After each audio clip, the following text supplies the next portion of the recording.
Welcome back to Big Law University, and today we present for you searches and seizures. This is part one of a two-part series into this topic, so we're going to dive right in. So let me tell you something most people will never understand.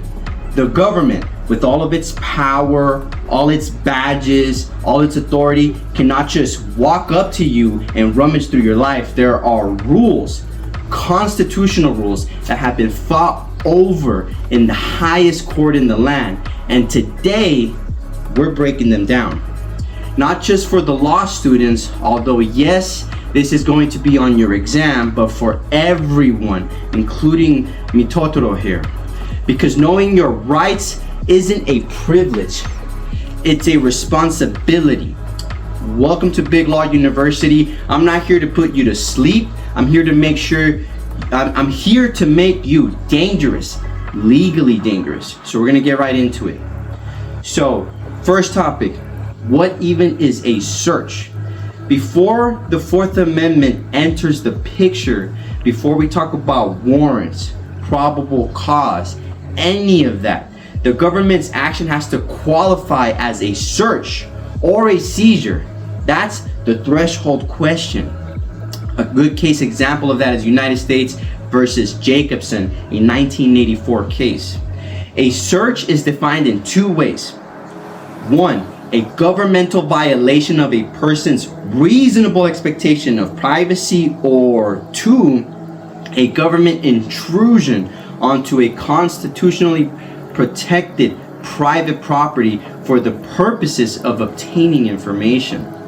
So in plain talk, before the government can legally search you, what they did has to actually count as a search under the law. If it doesn't count, then there's no constitutional protection. It's simple as that. Some case examples are Katz versus United States and United States versus Jones. Point two, the reasonable expectation of privacy test.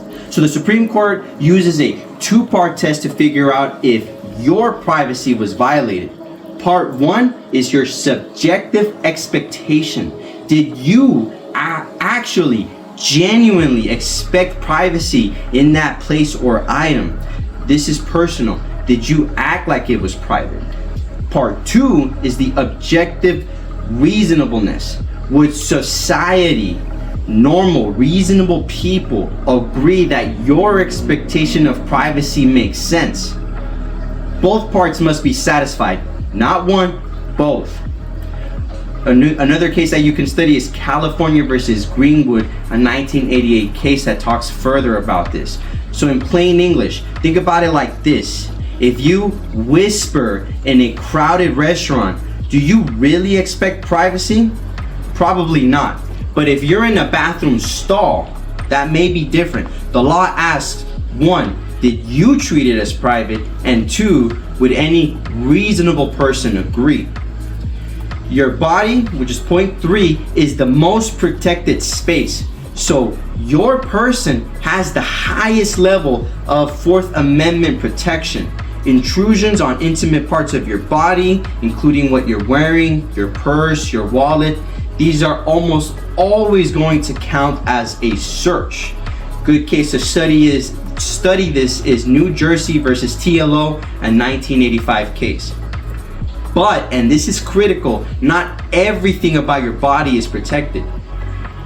Things that are not protected, things that you would show the world voluntarily. So that's, for example, your general appearance, your voice, your handwriting, your fingerprints. But things that are protected are things you keep private, such as your genitals, your blood, the contents of your body cavities.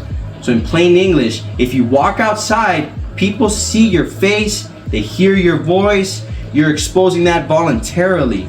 But what's under your clothing, what's in your veins, that's yours. The government needs justification to get in there. Part four, your conversations. Who can you trust? If the government secretly taps your conversation, intercepting it without either party knowing, that's a search. They violated your privacy. But here's where it gets cold. If you voluntarily share information with someone, you assume the risk that the person you're talking to might be working with the police, or tell the police everything you just told them. You took the risk, you talked, that's on you. If a government informant is sitting across from you, nodding and recording, no Fourth Amendment search has occurred. So in plain English, you said it, someone heard it. If that someone was working for the cops the whole time, you took the risk when you opened your mouth. The law doesn't protect you from people you choose to talk to, so choose wisely. Part 5 is public exposure. There's no privacy in what you show the world. This is the section that surprises people, so pay very close attention. There's no reasonable expectation of privacy in things in public view. Anything a cop can see from a public vantage point, doesn't matter where the item is located. Observations through telescopes, flashlights, binoculars, all fair game. Aerial surveillance of your private property from public airspace. If the plane is legally flying there, what they see is not a search.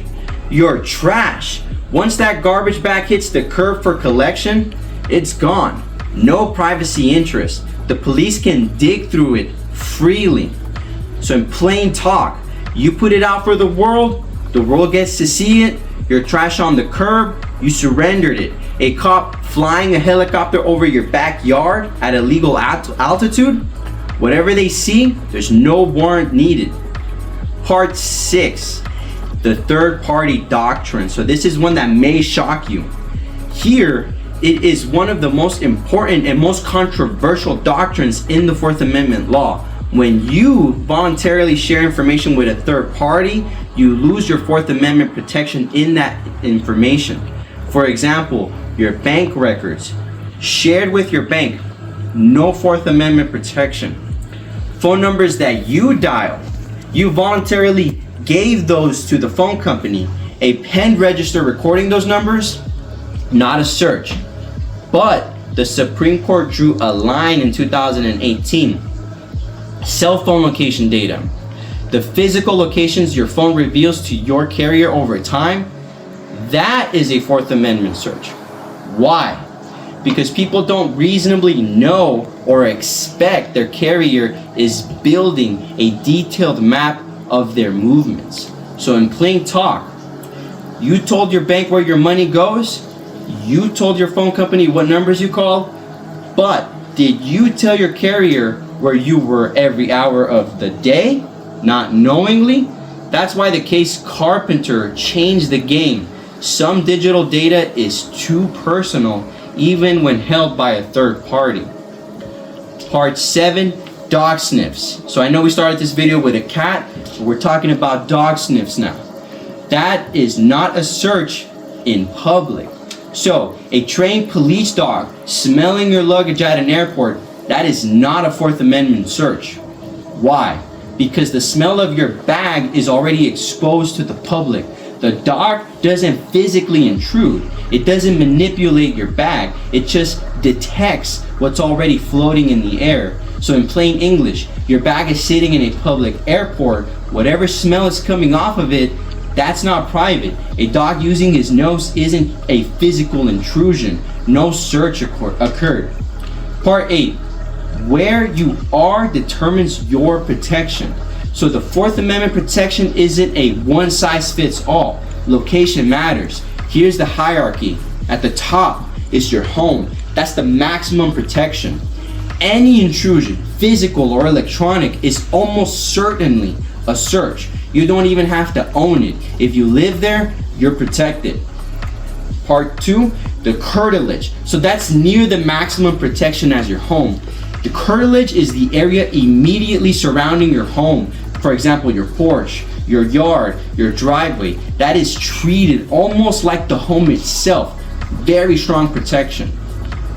Now, enclosed structures have moderate protection. So for example, barns, warehouses, freestanding garages. If you have dominion over them, there may be a reasonable expectation of privacy there. Intrusion could be a search. Now, the open fields. If you have an open field in your property, there's almost certainly no protection on it. So privately owned land that's open and visible to the public, you have no reasonable expectation of privacy, even if you could fence it in, even if you want it to be private.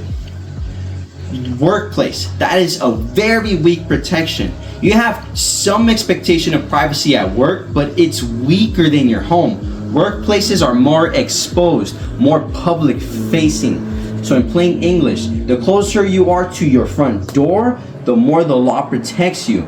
Your bedroom, Fort Knox of privacy. Your front lawn exposed to the streets, not so much. An open field anyone could walk through, the government can walk through that too. No warrant needed. Curtilage versus open fields. The gray zone, part 9. This is where lawyers earn their money. The line between the curtilage and open field is not always clear. Courts look at how intimately is the area connected to the home and daily activities. What precautions have been taken against public visibility. The more connected to home life and the more hidden from public view, the more likely it's curtilage and the more protection it gets. So in plain English, your backyard with a fence and privacy hedges, probably curtilage. A field 500 yards from your house with no barriers, probably an open field. The law uses common sense. How much did you actually try to keep it private? So that's part 1 of searches. What they are, when they happen, and crucially, when they don't. Here's what I want you to walk away with. The 4th Amendment isn't magic. It doesn't protect everything. It protects what you treated as private and what society agrees deserves privacy. Once you understand that logic, the whole doctrine clicks. Whether you're in law school grinding through constitutional law, or you're just someone who wants to understand your rights, you now know more than most people will ever know about how the government works, what it is and isn't allowed to invade into your world. Part 2 is coming. We're going to go deeper into searches, warrants, and the exclusionary rule. All of it. If this hits different, drop a like, subscribe to Big Law University, and share this with someone who needs to know their rights. Big Law University. Know the law, own the room.